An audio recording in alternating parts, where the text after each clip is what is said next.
నల్గొండ జిల్లాలో కిడ్నాప్ కలకలం రేపుతోంది. 3 ఏళ్ల బాలుడిని కిడ్నాప్ చేశాడు ఒక గుర్తులేని దుండగుడు. అయితే 3 ఏళ్ల పాటుగా ఆ ఆవరణలోనే హాస్పిటల్ ఆవరణలోనే ప్రభుత్వ ఆసుపత్రి ఆవరణలోనే ఉంటున్నారు ఆ కుటుంబం అంతా కూడా. సో తమ కుమారుడిని కిడ్నాప్ చేసిన వ్యక్తి ఎవరో తమకు తెలియదంటూ కూడా ఆ తల్లిదండ్రులు ఆవేదన వ్యక్తం చేస్తున్నారు. నల్గొండ ప్రభుత్వ ఆసుపత్రిలో జరిగింది ఈ ఘటన. నల్గొండ ప్రభుత్వ ఆసుపత్రిలో 3 ఏళ్ల బాలుడిని కిడ్నాప్ చేశారు. ప్రజెంట్ ఆ సీసీటీవీ దృశ్యాలు మీరు ఆర్టీవీ స్క్రీన్ పైన చూస్తున్నారు. ఒక వ్యక్తి చంకలో వేసుకొని ఆ బాలుడిని అలా సింపుల్గా ఏమీ ఎరగనట్టుగా తీసుకొని వెళ్తున్నాడు. అక్కడ బాలుడు కూడా పెద్దగా మొరాయించినట్టుగా ఏం కనిపించడం లేదు. బాలుడు పెద్దగా ఏడ్చినట్టుగా ఏదో గొడవ పెట్టినట్టుగా ఏం కనబడడం లేదు.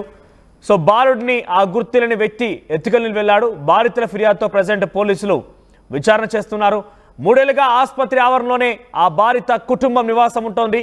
కొడుకును అప్పగించాలని ఆ తల్లి ఆవేదన వ్యక్తం చేస్తోంది. ఆ సీసీటీవీ ఫుటేజ్ దృశ్యాలు మనం ఆర్టీవీ స్క్రీన్ పైన చూస్తున్నాం. సో మొదటి బాక్స్లో కనబడుతోంది ఆ సీసీటీవీ దృశ్యాల్లో ఆ విజువల్స్, ఆ వ్యక్తిని ఆ బాలుడిని ఎత్తుకపోయే విజువల్స్ కనబడుతున్నాయి. కింద ఆ బాలుడి తల్లి, ఆ తండ్రి, బహుశా బాలుడి చెల్లెలై ఉంటారు. ఆ ముగ్గురు కూడా సెకండ్ బాక్స్లో పోలీస్ స్టేషన్కి వెళ్ళి కంప్లైంట్ ఇచ్చిన తర్వాత ఆ దృశ్యాలను చూస్తున్నాం.